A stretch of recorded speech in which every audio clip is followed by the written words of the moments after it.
त्वमेव माता च पिता त्वमेव त्वमेव बन्धुश्च सखा त्वमेव त्वमेव विद्या द्रविणं त्वमेव त्वमेव सर्वं मम देव देव त्वमेव सर्वं मम देव देव। ॐ सहना भवतु सहनो भुनक्तु सह वीर्यं करवावहै तेजस्विनावधीतमस्तु मा विद्विषावहै। ॐ शान्ति शान्ति शान्तिः।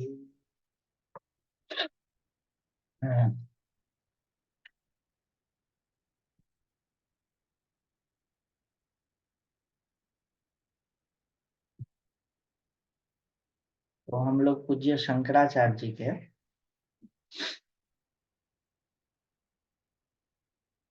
साधन पंचकम का अध्ययन कर रहे हैं।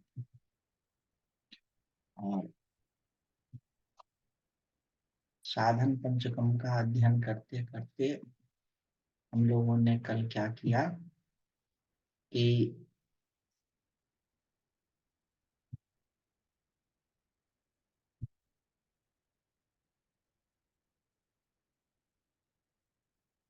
साधन पंचकम की क्या स्थिति है,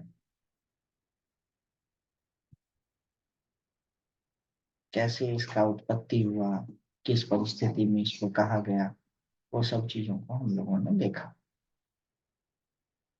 इसके बाद हम लोगों ने दूसरा चीज क्या देखा, साधन पंचकम में 5 श्लोक जैसे हैं, उन 5 श्लोकों में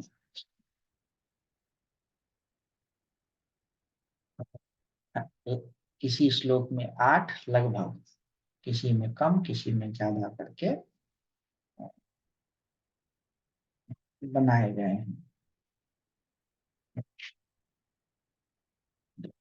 खोज रहा हूँ कहीं नहीं मिल रहा।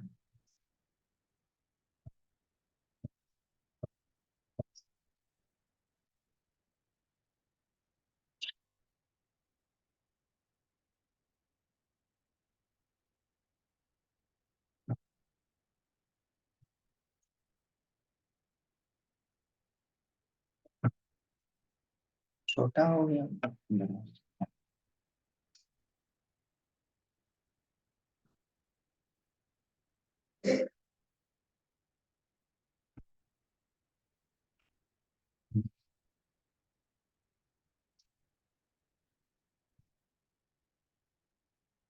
गुल भाल जा रहे हैं।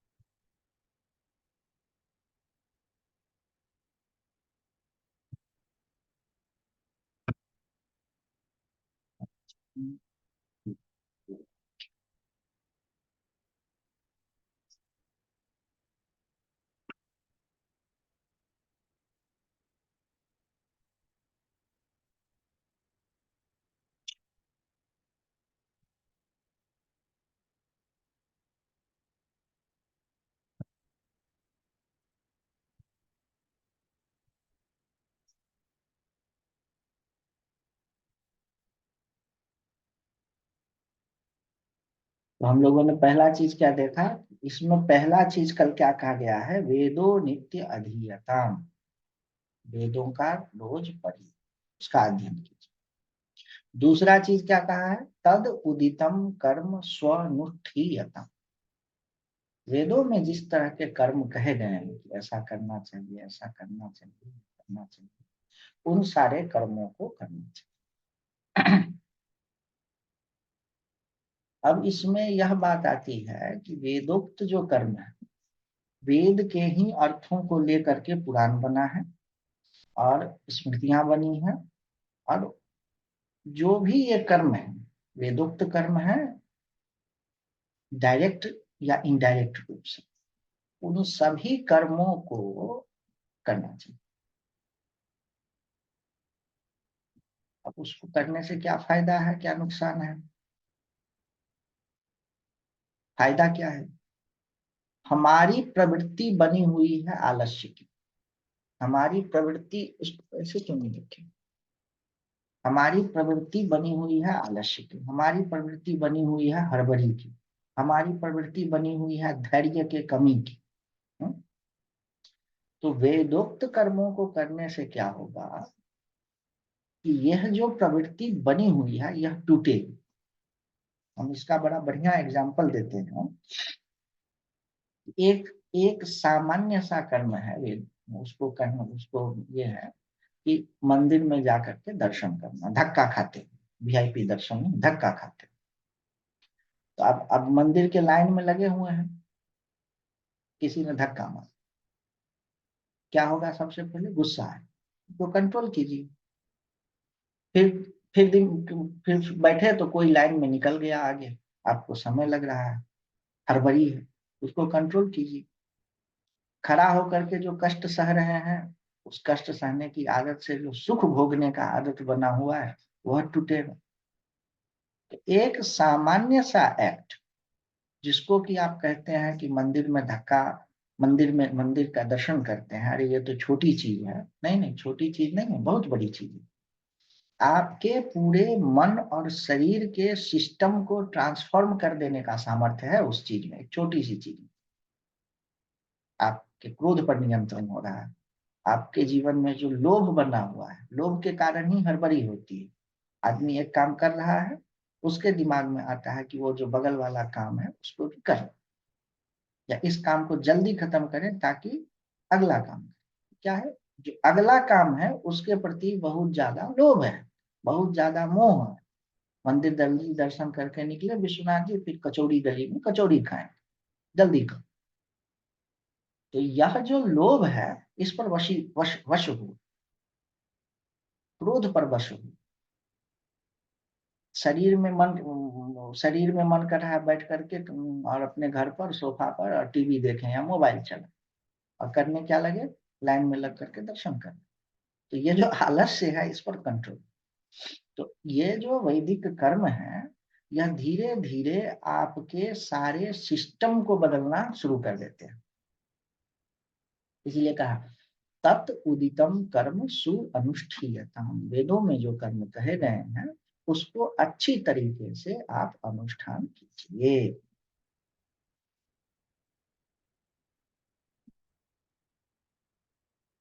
ये तो है ही। अब देखिए, ये तीन चार चीज जब भी कहा जाता है ना कर्म करने के लिए, मुझे भी नहीं समझ में आती पहले। मुझे जब कहा, क्योंकि एक एक हमारी जो बैकग्राउंड थी कृष्णमूर्ति और वो सब के पढ़ने की, तो मैं सोचता था कि बिना कुछ, जब शांत ही होना है तो उसकी शुरुआत भी शांत होने से कर। भाई अध्यात्म में तो यही कहा जाता है ना कि शांत हो जाए, मौन हो जाए। तो मौन, तो मौन से शुरू होगा, शांत हो जाइए। हम्म। अब शांत हो करके शांति की सुनने में ये बात बहुत मीठी लगती है कि भाई आपको कुछ नहीं करना है, परमात्मा निष्क्रिय शांत तत्व है, तो परमात्मा में जो अवस्थिति होगी वह शांत होकर के, लेकिन नहीं होता। लोगों ने इस पर अभी पिछले 50 वर्षों में बहुत एक्सपेरिमेंट हुआ कि हमें अगर परमात्म तत्व में शांत होना है तो शांत होकर के ही हम अपना काम, शुरुआत ही उसको शांति से करें, नहीं होता। मुश्किल ये फंसता है कि आपके मन में और शरीर में काम करने की मोमेंटम बना हुआ है। मोमेंटम समझते हैं? एक बॉल को अगर धकेल दिया, तो अगर उस पर कोई दूसरा फोर्स लागू न हो तो वह अनंत काल तक चलते रहेगा। फिजिक्स में ये कहते हैं। उसमें या तो फ्रिक्शन लगता है, नहीं तो उसकी वो होती है, कुछ ना कुछ उसमें अवरोध होना चाहिए, तभी वह रुकेगा, नहीं तो चलता ही जाएगा, चलता ही जाएगा, चलता ही। आपका जो मन है ये कोई बहुत ज्यादा सूक्ष्म चीज नहीं है। यह भी जो बना हुआ है ना, जिस तरह से सेल्स आपके बने हुए हैं, उसी से थोड़ी सी ज्यादा सूक्ष्म है, वो मन है। और अनंत अनंत जन्मों से, अनंत अनंत जन्मों को न मानते हो तो जब से जन्मे हैं तब से इसको कुछ न कुछ करने का आदत ही नहीं लगा हुआ है। इसको कुछ न कुछ करने का फोर्स बना हुआ है। दोनों में अंतर समझिए। किसी चीज की अगर आपको आदत बनी हो तो उस आदत के विपरीत करने से वह आदत छूट जाती है। खूब मीठा खाने का आदत है, मीठा मत खाइए, आदत छूट जाएगी। लेकिन एक चीज का मोमेंटम बना हुआ है, मन में क्या है, आदत ही नहीं बनी हुई है, उसकी एक वेग है, उसकी एक गति है। कर्मों के फोर्सेस के कारण वह चलते जा रहा है। और आप अगर सूक्ष्मता से देखेंगे तो उस चलते जाने में आपका बहुत ही कम कंट्रोल है। अगर आपका मन का आपके ऊपर कंट्रोल, आपके मन पर आपका कंट्रोल है, अगले सेकंड आप क्या सोचेंगे ये हमको बता दीजिए। जब आप यह नहीं बता सकते हैं कि अगले सेकंड आप क्या सोचेंगे, तो आप अगले सेकंड क्या सोचा जाएगा इस पर आपका कोई नियंत्रण नहीं। आपका मन कार्मिक फोर्सेस, कर्मों के फोर्सों के कारण, शक्ति के कारण अपने आप काम करते चला जाता।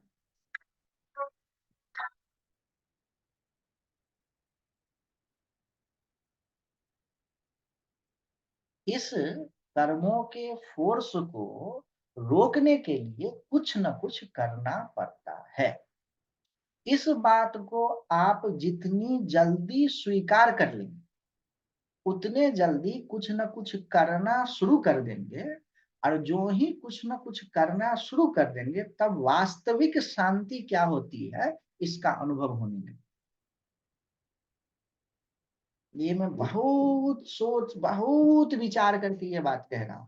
वास्तविकता यही है कि परमात्मा कुछ करने से नहीं मिलता है। लेकिन करना क्यों जरूरी है? जो ऑलरेडी आपका वो सब चलते जा रहा है, कार्मिक फोर्सेस के कारण जो चलते जा रहा है, उसको रोकने के लिए करना जरूरी। अब देखिए तो क्या करना चाहिए, है ना? क्या करना चाहिए? जो मन में आए सो करिए, जो मन में आए सो करिए। सुनने में बड़ा बढ़िया लगता है, लेकिन आपके मन में वही बात आती है जिस बात का आप में संस्कार, जिस बात की आपके मन में वासना है। जो जो मोमेंटम की जो दिशा है, उसी दिशा में आपको करने का संस्कार आता है। अगर बॉल उत्तर की ओर लुढ़क रहा है और बॉल अपने आप में सोचे कि मुझे तो कुछ करना है, तो वह क्या करेगा, उत्तर की ओर ही और लुढ़कता चला जाएगा, कभी रुकेगा नहीं। तो करना क्या चाहिए, इस चीज को आप समझिएगा ठीक से। करना वह चाहिए जो आपके मन में नहीं है। करना वह चाहिए जो किसी और के मन में आया, ईश्वर के मन में आया, ऋषियों के मन में आया। तो होगा क्या, आप तो अभी तक अपने ही मन के हिसाब से करते आ रहे हैं, और मन में जो जो चीजें हैं उसी के हिसाब से आप परिणामों को प्राप्त, गति बढ़ते जा रही है। जब आप उससे अतिरिक्त होकर के, मन का विपरीत नहीं करना है। ये भी समझिएगा कि अब आपके मन में आ रहा है कि सिनेमा देखने जाओ, तो उल्टा आंख मूंद करके बैठ गए, दोनों उल्ट, वो भी मन का ही उल्टा हो गया। वो नहीं, विपरीत भी नहीं करना है, उससे इतर करना है, उससे अलग करना है। कहने का मतलब कि मन के घूमने की जो जगह है, जिस केंद्र को लेकर के मन घूम रहा है और तरह तरह से कल्पनाएं कर रहा है, तरह तरह से विचार कर रहा है, तरह तरह से इच्छाएं कर रही है, तरह तरह से कर्म कर रहा है, उस सेंटर को बदल देना। कोई बहुत क्रोधी है, उसका मन का केंद्र क्या है, क्रोध की ओर घूम रहा है। कोई बहुत लोभी है, लोभ की ओर मन घूम रहा है, वह केंद्र है, उसकी चारों तरफ मन घूमते जा रहा है, घूमते जा रहा है। अब वह जो कुछ भी सोचेगा अपने हिसाब से वो क्रोध वाला ही हो। क्रोधी को कहा जाए तुम क्या पसंद करोगे, कहेगा बॉक्सिंग पसंद है। एक एग्जाम्पल बता। लोभी को कहेगा क्या पसंद करोगे, तो हमें स्टॉक मार्केट का ट्रेड का कैसे होता है वो बात में। तो आप अपने मन से जो भी कर्म सोचेंगे और तय करेंगे कि इस कर्म को करना है, वह सारे कर्म आपके पूर्व संस्कारों को और मजबूत करें। तो क्या करना चाहिए, उससे विपरीत करना चाहिए नहीं, विपरीत भी नहीं करना है, उससे इतर कोई भी कर्म करना चाहिए। अब विशेषता, इतर का मतलब अलग, विशेषता उस कर्म में नहीं है। जैसे कि आप बैठे, आपके मन में आ रहा है कि किसी बात पर बहुत क्रोध है, किसी व्यक्ति ने आपसे पैसे ठग लिए और आपको बहुत क्रोध आ रहा है, आप बैठे हुए हैं। अब आप क्रोध नहीं करना है ये भी मत सोचिए, क्रोध करना है ये भी मत सोचिए, आप अपने मन को लगा दिए जप करने या किसी भी वैदिक अनुष्ठान में भगवान का खूब बढ़िया श्रृंगार करने। अब उस श्रृंगार से भगवान प्रसन्न होंगे ये बात की बात है, इसको हटाइए अभी। यह जो मन का वेग बार बार क्रोध में जा रहा है और भी और क्रोध उत्पन्न कर रहा है, यह वेग शांत होते चले, उसको फोर्स, एनर्जी, समय, ऊर्जा मिलेगी, वो ठीक होते चले। तो एक जो जो कर्म सिलेक्टेड बताए हैं उन कर्मों को करना चाहिए। यहां पर फिर से समझिएगा, उन कर्मों में विशेषता नहीं है, क्योंकि आपके जीवन का, वासना का, इच्छाओं का फोर्स जो नदी बह रही है, उस नदी से उसकी धारा अलग है। इसीलिए वह आपके इस ये जो आपके कार्मिक फोर्सेस की जो गति है उसको शांत कर ही दे, उसमें कोई शंका की बात।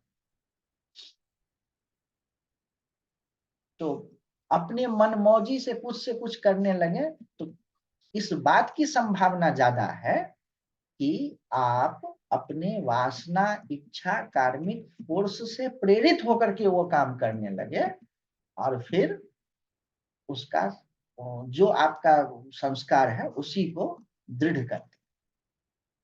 ठीक, यही बताया है। बिना किए निष्क्रिय तत्व की सिद्धि नहीं, वरना आलस्य, तमस आदि में फंसे रहते। नॉन डूइंग में और आलस्य में बहुत थीन लाइन है। कुछ नहीं करना और आलस्य के वशीभूत होकर के दिमाग में चल रहा है कुछ नहीं करने, बहुत थीन लाइन है, उसमें नहीं फंसना। डूइंग जो है वह केवल आपकी आदत ही नहीं है, वह एक मोमेंटम है। इस बात को समझिए। अगर वह आदत होती तो उससे विपरीत कर्म करने से, यानी कि नॉन डूइंग से, आप का डूइंग रुक जाता। लेकिन वह एक मोमेंटम है, उसको रुकने के लिए, उसको रोकने के लिए जो मोमेंटम चल रहा है, कुछ ना कुछ करने की जरूरत है। तो ये हम लोगों ने क्या पढ़ा, दूसरा। अब चलते हैं हम लोग तीसरा।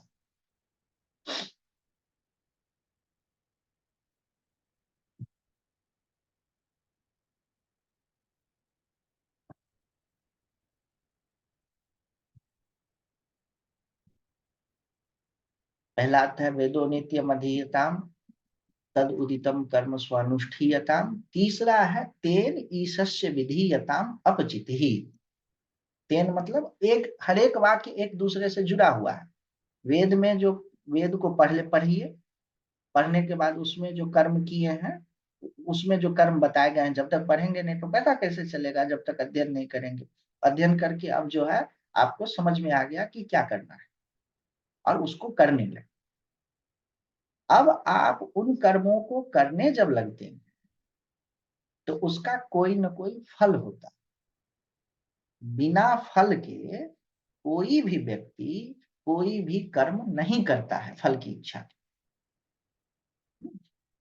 और गीता में भी एक चीज आया है, बहुत मिसकोटेड है, कि कर्म करो और फल की इच्छा मत करो। पूरे गीता में, मैं पूरे उससे कहता हूं, कहीं भी ये बात नहीं लिखी हुई। कि कर्म करो और फल की इच्छा मत करो, गीता में नहीं लिखी। गीता में जो शब्द वाक्य है, कर्मणि एव अधिकारः ते मा फलेषु कदाचन। अधिकार का मतलब होता है पावर, राइट, कंट्रोल। भगवान कह रहे हैं कि कर्म में तुम्हारा अधिकार है, फल में माँ फलेषु कदाचन, कभी भी नहीं है, थोड़ा भी अधिकार नहीं। अधिकार का मतलब कंट्रोल। आप एक फूल में पानी दे सकते हैं, लेकिन उस पौधे से फूल कब आएगा यह आपके कंट्रोल में नहीं है। वह हवा के कंट्रोल में है, पृथ्वी के कंट्रोल में है, खाद के कंट्रोल में है, पौधे की बीज के कंट्रोल में है, उसकी जाति के कंट्रोल में है, बंदर के कंट्रोल में है, बकरी के कंट्रोल में है। छत पर डाला हुआ है गमले में, बंदर आया नोच के खा दे। बारिश के कंट्रोल में है, ओला के कंट्रोल में है, पत्थर के कंट्रोल, मतलब एक चीज के कंट्रोल में नहीं है, सैकड़ों चीजें हैं। आप ट्रेन में बैठ रहे हैं, बैठ जाना आपके कंट्रोल में है, समय से पहुंचाएगी कि समय से नहीं पहुंचाएगी आपके कंट्रोल में नहीं। ड्राइवर के कंट्रोल में है, स्टेशन मास्टर के कंट्रोल में है, सिग्नल के कंट्रोल में है, बहुत सारी चीजें कुहासे के कंट्रोल में है। आपके कंट्रोल में फल नहीं है। यह अंडरस्टैंडिंग जब हो जाएगी तो आप कर्म करेंगे और दो बातें आपको पता चलेगी। है अभी भी आप जितने भी कर्म करते हैं उसका क्या वही फल मिलता है जो आप चाहते हैं? नहीं मिलता, नहीं मिलता। जब यह अंडरस्टैंडिंग आपकी हो जाएगी कि मैं जो जो कर्म करता हूं उसका वह फल नहीं मिलता है जो मैं एक्सपेक्ट करता हूं, और इसको मैं किसी भी तरीके से इस चीज को कंट्रोल नहीं कर सकता, तब आप क्या करेंगे, इसका जो भी फल हो वह मैं ईश्वर को दे रहा हूं। ठीक, ईश्वर क्या करेगा? आपने एक कर्म किया जिसके एवज में आपको रसगुल्ला मिलना था, आपने कहा कि इस कर्म से जो भी फल हो वह मैं ईश्वर को देता हूं, तो रसगुल्ला किसको मिल जाएगा? ईश्वर को, और ईश्वर खुश होकर के आपको इनाम देगा। ये कह रहे हैं नहीं, वेदांत का जो ईश्वर है वह रसगुल्ला खा करके खुश होने वाला ईश्वर नहीं।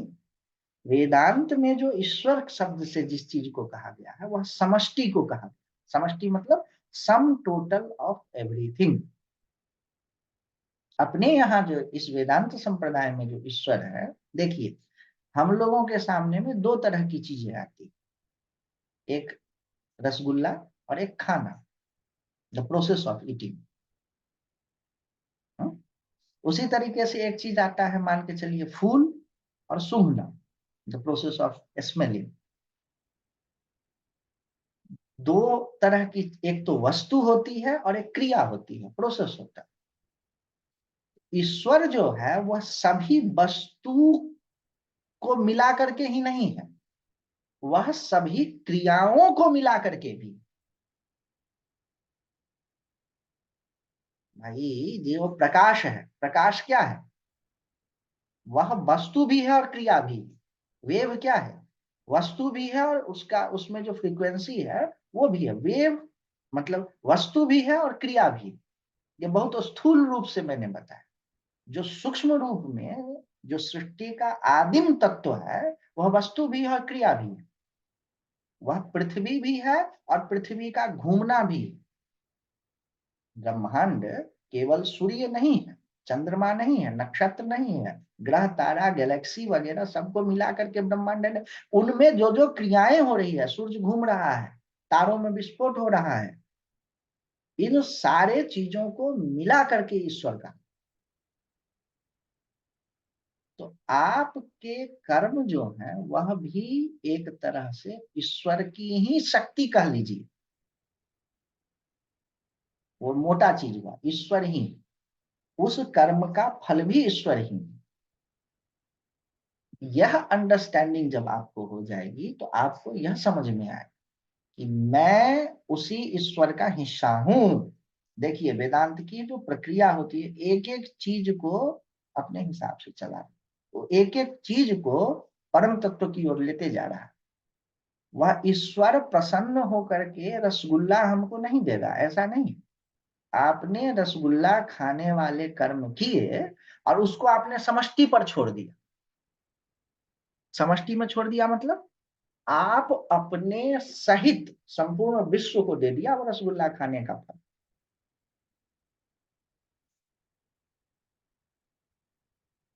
ईश्वर मतलब उस समष्टि को आपने फल दे दिया। दिया क्या हो जाएगा ही। जब भी आप रसगुल्ला खाने का कर्म करते हैं तो वह कर्म केवल आप पर ही नहीं काम करता है, एक हलवाई पर भी काम करता है जो रसगुल्ला बेच करके 2 रुपया कमाएगा। और उस रसगुल्ले में जो चाशनी पड़ी है, उस चाशनी में जो चीनी पड़ी है, उस चीनी को बेचने वाला जो है उसको भी जो 2 रुपये मिलेंगे। समझ रहे हैं एक रसगुल्ला कहाँ तक पहुंच रहा है। अच्छा, वह जो चीनी बनी वह जिस मिल में बनी उस मिल में जो काम कर रहा है उसको भी फल मिल रहा है। और जाइए, उसमें जो गन्ना लगा उस गन्ने को जिस किसान ने उगाया उस किसान को भी वो फल, मतलब ये पूरे की पूरी चेन बनी हुई है। पूरे आपके एक कर्म का फल आप अकेले नहीं भोगते, वह ईश्वर भोगता है। भोगने उगने वाला आप है नहीं, कोई है नहीं।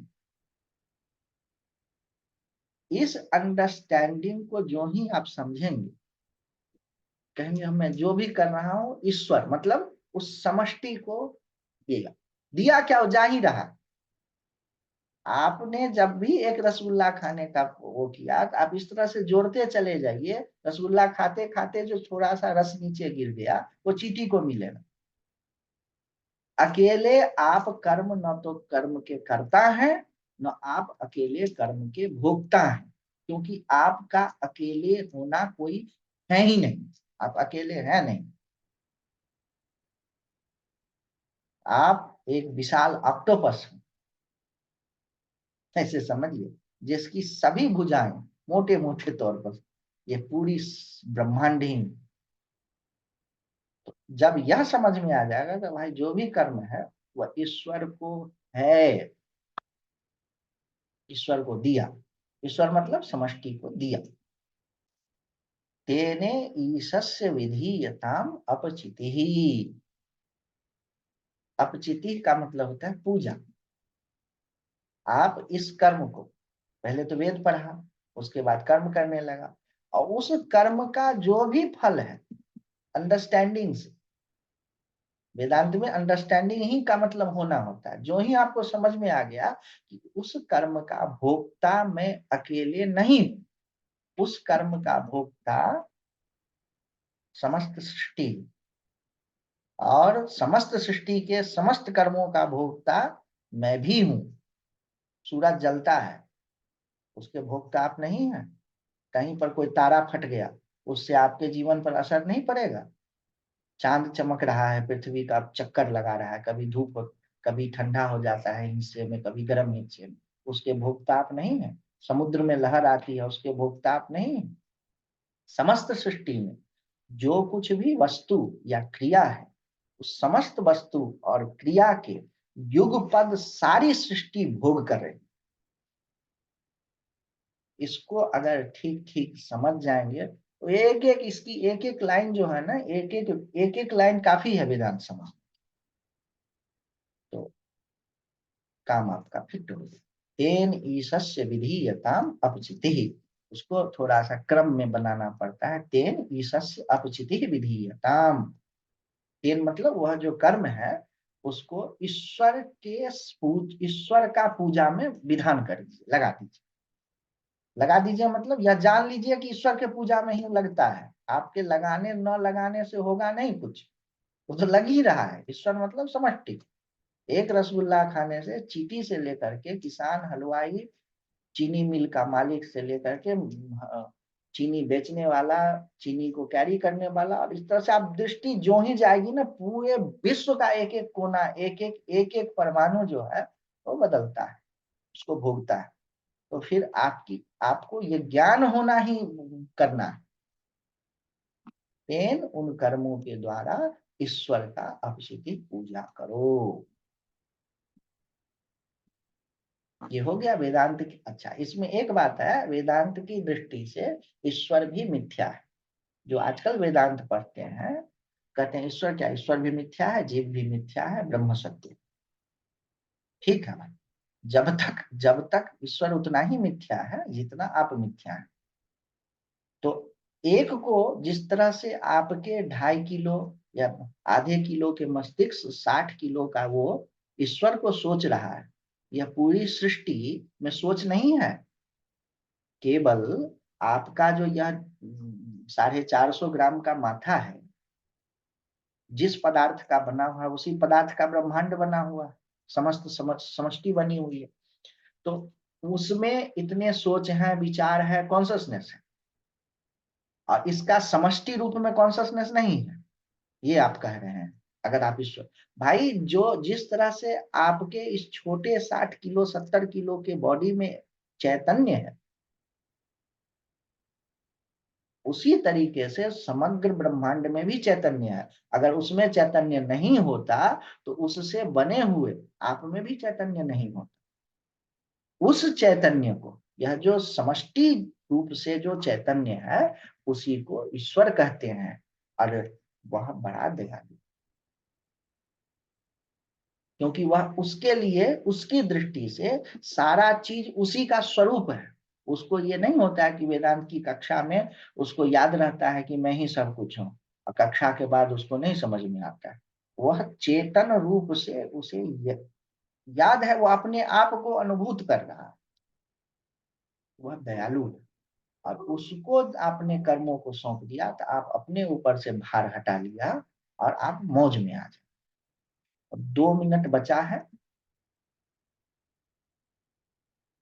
वह समस्त सृष्टि जो है वह चेतन है, तो मैंने बता दिया। अब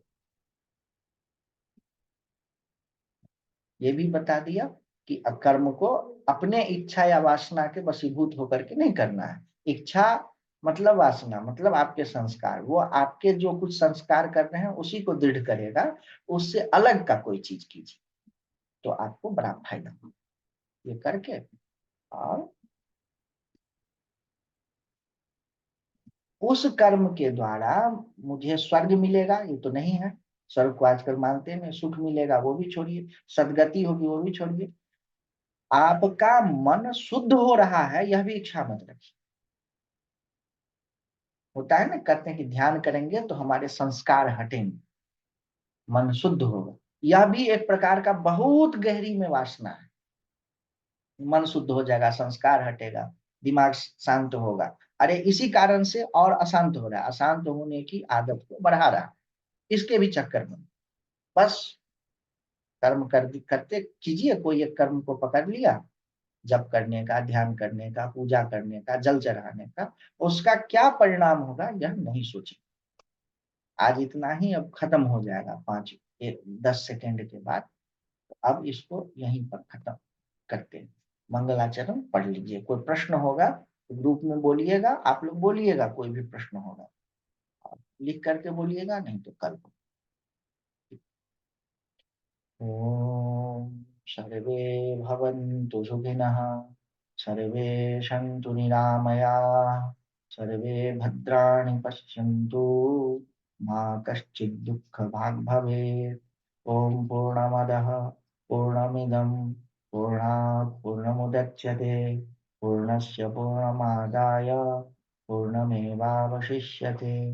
ओम शांति शांति शांति।